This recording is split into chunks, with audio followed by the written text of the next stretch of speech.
అందరికీ. అందరు ఎలా ఉన్నారు? బాగున్నారా? నేను ప్రతిరోజు కూడా షార్ట్ వీడియోస్లో అయితే కరెంట్ అఫైర్స్ నేను అప్లోడ్ చేస్తున్నాను కదా. సో ఇప్పటి నుంచి ఏంటంటే లాంగ్ వీడియోస్లో కూడా మీరు కరెంట్ అఫైర్స్ అనేది చూడొచ్చు. మీరు వీడియోని అనేది పాజ్ చేసుకొని కూడా మీరు రాసుకోవచ్చు అనమాట.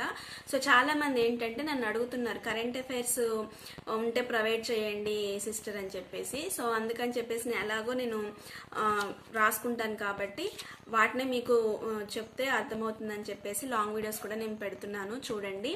అలాగే షార్ట్ వీడియోస్లో కూడా కొన్ని లాంగ్ వీడియోస్లో చెప్పలేని ఉంటాయి కదా, మిస్ అవుతూ ఉంటాయి కదా, అవి నేను షార్ట్స్లో కూడా నేను అప్లోడ్ చేస్తూ ఉంటాను, చూసేయండి.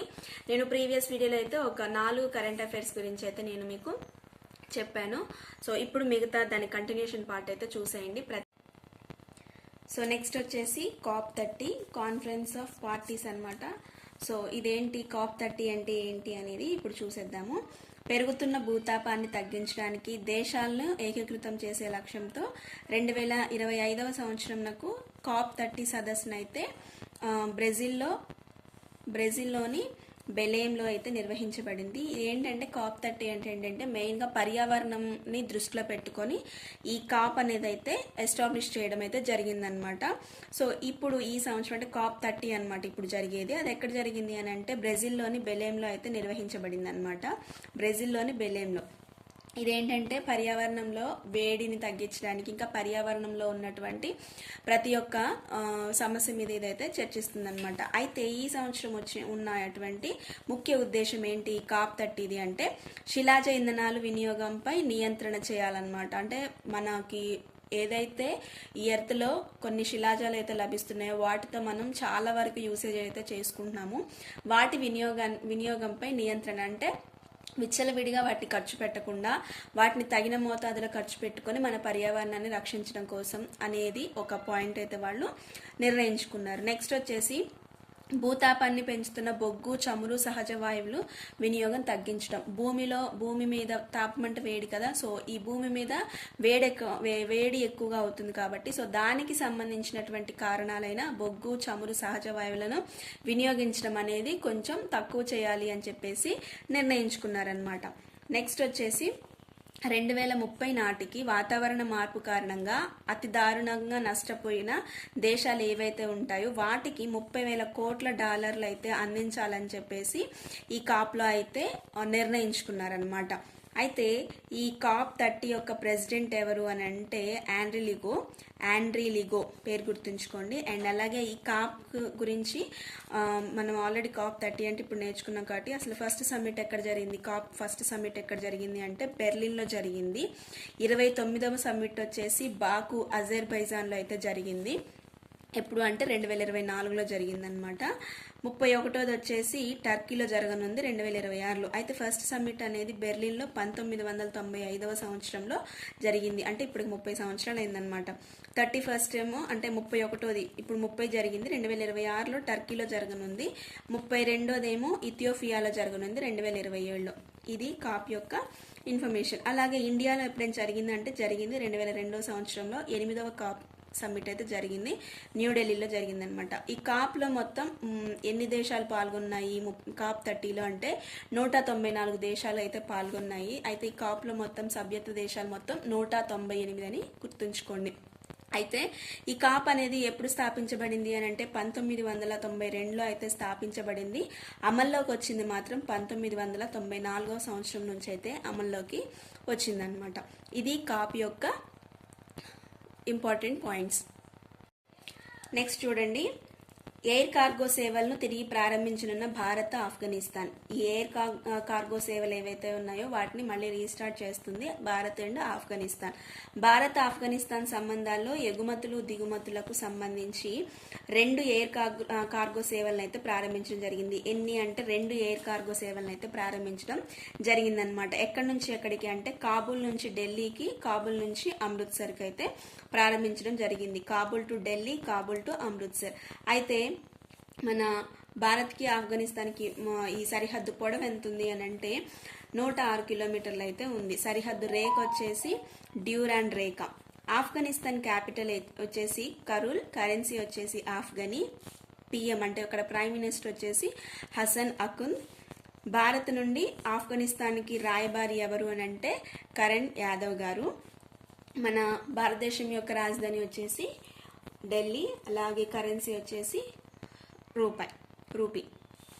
ముఖ్యాంశాలు ఏంటి మరి ఎయిర్ కార్గో సేవలు అని అంటే 2021 ఈ ఎయిర్ కార్గో సేవలను అయితే భారత్ ఆఫ్ఘనిస్తాన్ అయితే ప్రారంభించినది కదా. సో మరి ఈ ఆఫ్ఘనిస్తాన్ గురించి ఇంకొన్ని ముఖ్య విషయాలు అయితే నేర్చుకుందాము.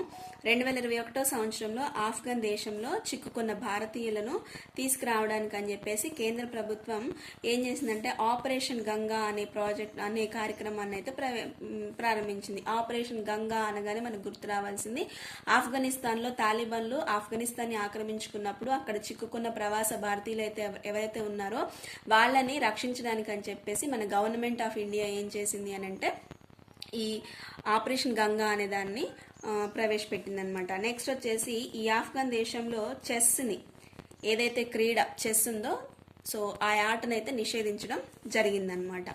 ఎయిర్ కార్గో సేవలు ఎక్కడ ప్రారంభించనున్నారంటే భారత్కు ఆఫ్ఘనిస్తాన్కి మధ్యలో ప్రారంభించనున్నారు. ఎక్కడి నుంచి ఎక్కడికి అంటే కాబుల్ టు ఢిల్లీ, కాబుల్ టు అమృత్సర్ అని గుర్తుంచుకోండి.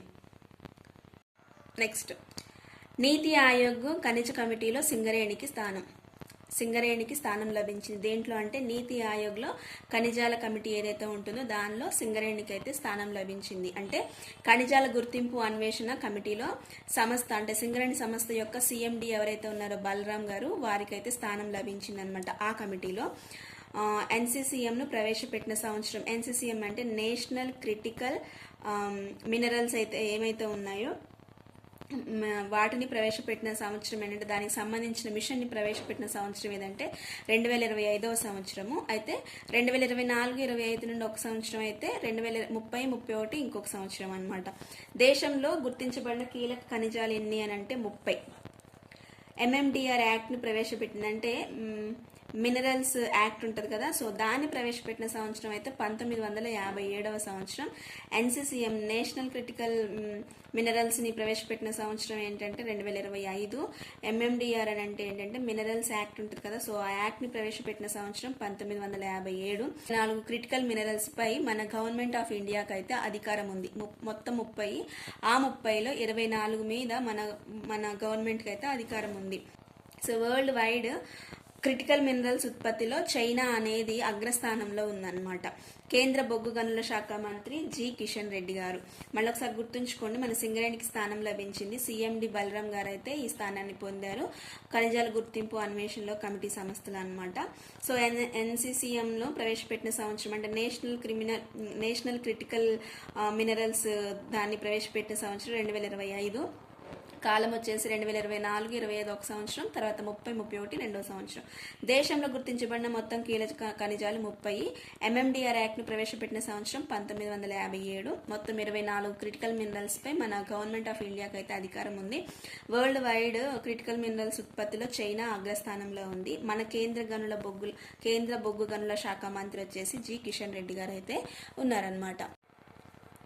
నెక్స్ట్ వచ్చేసి బాలల స్థితిగతులు 2025 నివేదిక. బాలల స్థితిగతుల గురించి 2025 సంవత్సరానికి గాను నివేదిక అయితే వచ్చింది. ప్రపంచ బాలల దినోత్సవం సందర్భంగా యూనిసెఫ్ ప్రపంచంలో బాలల స్థితిగతులు 2025 నివేదికను విడుదల చేసినట్టు తెలిపిందనమాట.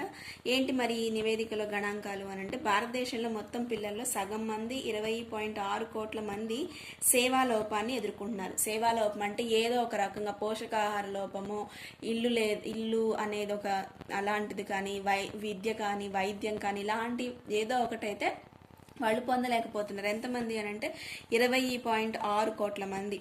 నెక్స్ట్ వచ్చేసి 6.2 కోట్ల మంది లేదా 2 లేదా అంతకంటే ఎక్కువ కనీస సౌకర్యాలు కూడా పొందలేకపోతున్నారు. 20.6 మంది ఏమో సేవాలోపాన్ని ఎదుర్కొంటున్నారు. 6.2 కోట్ల మంది ఏమో కనీస సౌకర్యాలు కూడా వాళ్ళు అందుకోలేకపోతున్నారు అనమాట.